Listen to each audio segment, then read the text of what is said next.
Hello, my name is Hakon and welcome back to another little video on the Empress Effects Zoia, the patchable modular synthesizer in a little box. And of course the earlier runs of the Zoia, as I've been mentioning in some of my previous videos now, had a potential issue with the quality of the silicone pad that makes up the grid and also these control buttons over here, to the point that if you patch as much as I do, I've been doing quite a bit over the last few months, the shift button will possibly stop working. Now, I have learned since that there is a replacement silicone pad available from Empress Effects that is going to be of much better quality than the one that is originally coming with the Zoia. That is to say, if you have an early production Zoia, I don't know exactly until when. Mine is serial 2413, so it is early-ish, I suppose. It is from last year, anyway, mine. And I think they changed the manufacturer of the silicone pad this year.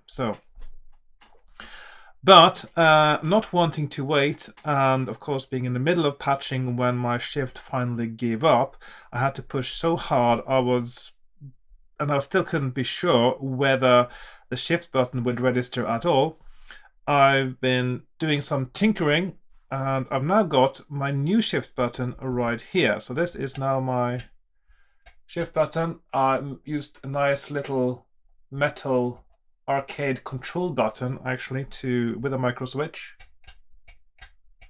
Got a nice sound to it as well. And now I can reliably use shift again. So I can pick a module here, I can inspect it like so. I can delete it, I can move things easily. Everything is working easily again, and I don't have to push the shift and hope for the best like I have been doing. Now, I was supposed to make a video actually showing how I did this. I did explain it in the previous video. I'm not going to show you entirely what I've done. I'll just do a quick little look inside actually, just to show you the workings of my button now. So I'll just do a quick little, just put some light on here now. So in order to open up the Zoia, you need to remove these screws underneath.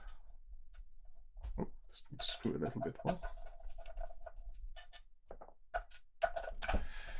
And when your Zoia is new, these screws can be rather tight actually, so make sure that you get the right Phillips bit or screwdriver to do this. You don't want to strip them.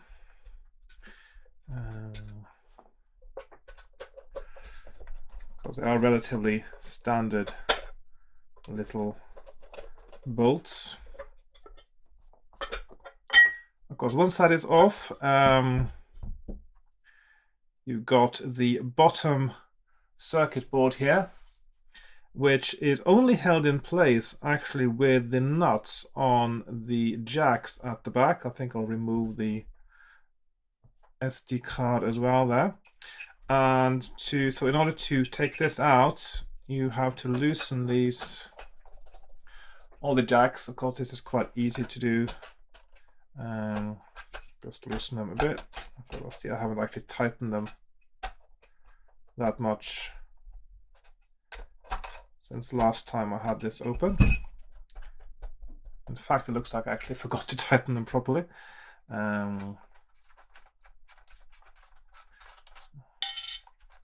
And of course, these two jacks here are slightly bigger, the black ones, than the other ones here.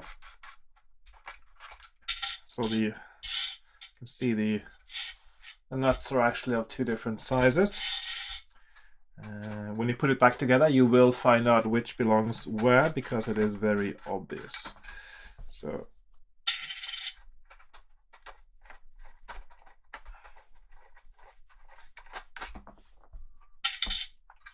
and then this just comes out.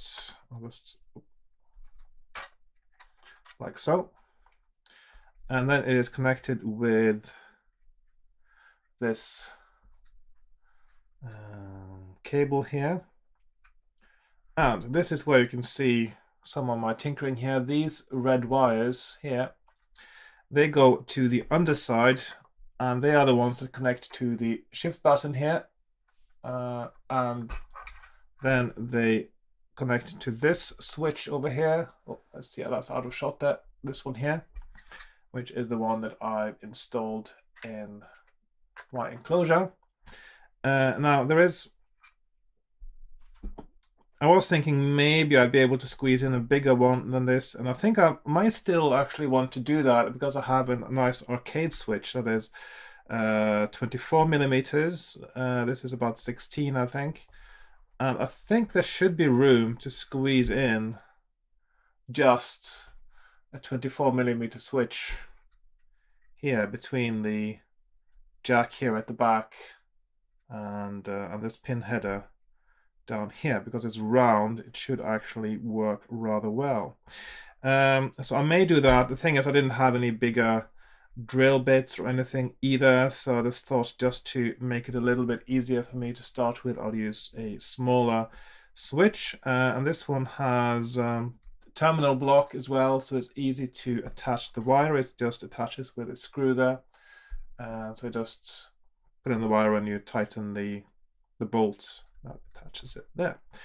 So another thing I did when I was inside here, the stomp switches are of course capable of going quite high up, but I don't use it as a stomp box. So there is a bolt, there's a nut on the underside of the stomp switches that adjusts the height of how high up they stick up.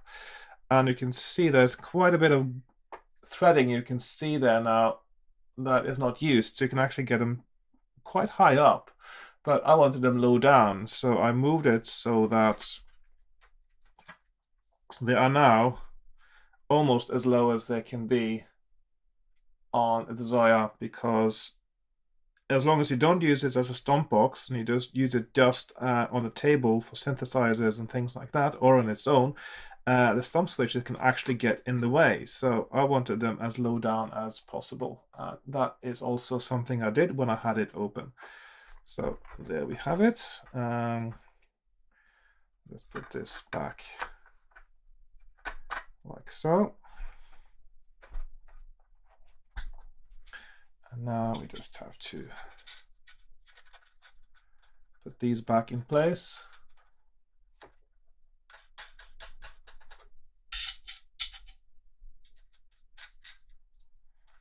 So yeah, I'm quite pleased with the new switch. I mean, it's not perfect, I would say. I would rather have preferred a bigger and slightly softer action arcade button, like the ones you get on the proper video games. But I may yet expand the hole and actually make room for one, but at the moment I'm quite pleased with the improved reliability of my Zoia once it had the new switch in place. And I'm getting used to it really quickly as well. It's quite nice to use. Let's tighten these a little bit now.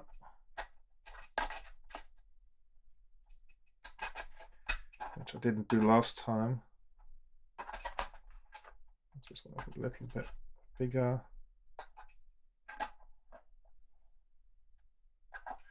Okay, so there we are.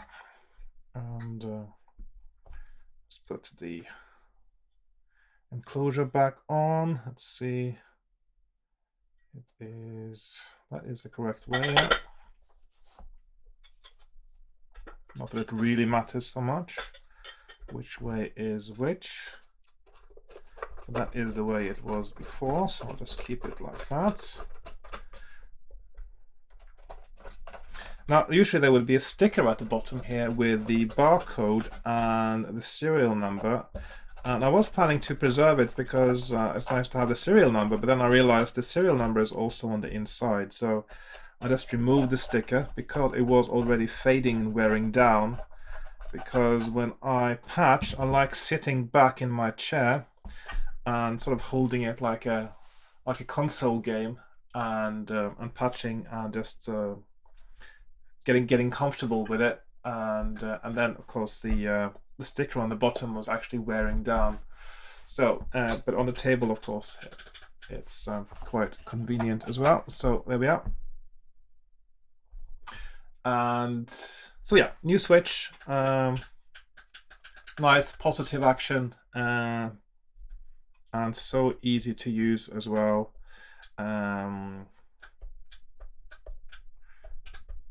So it's absolutely brilliant. I can just quickly just do like so, and it works really well. So yeah, that is.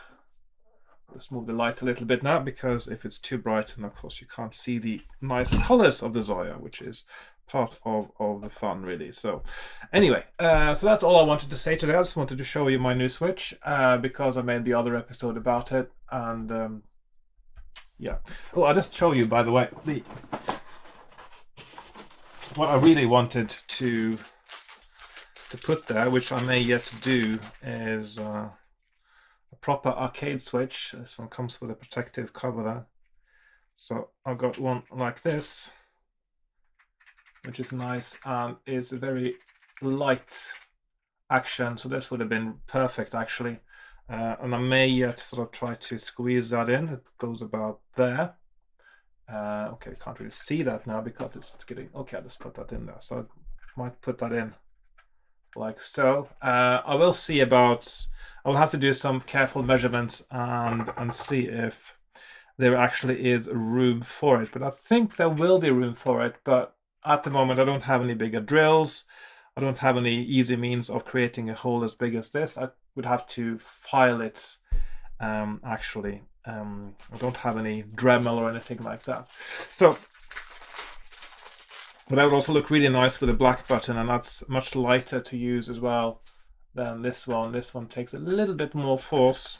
This one is, you just touch it almost and it's there and it's connected. This is a really, really high quality arcade button. It's one of the best you could get, I think. Can't remember the brand now, but it's I think it's Korean, possibly.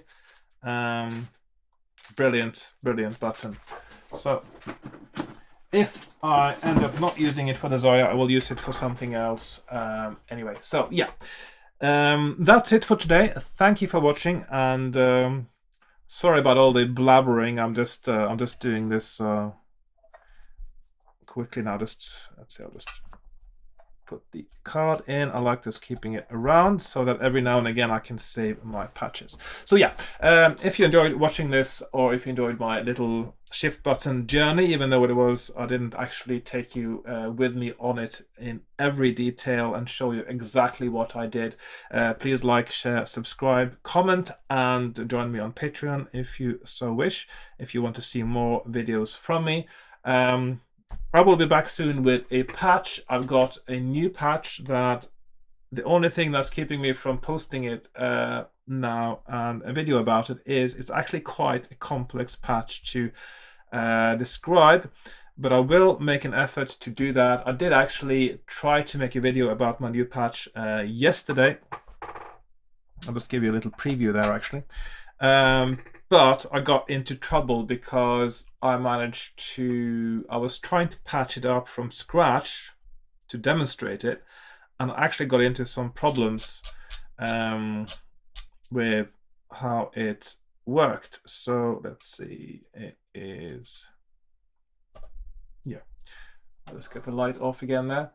So this is the patch I'm working on that I will demonstrate in the video soon, and what it is, is these colored columns here are keys, so it's like a keyboard, but they're linked together so that when you push more than one of the keys, it makes a different sound. The additional keys work like a modulation source, and also it does pitch bend when you push the key next to it as well. So that's what I'm working on, and I will demonstrate that in my next video. Hopefully, if I manage to get that all explained properly in the video, and I will get back to that later. So thanks for watching, and goodbye for now. Bye bye.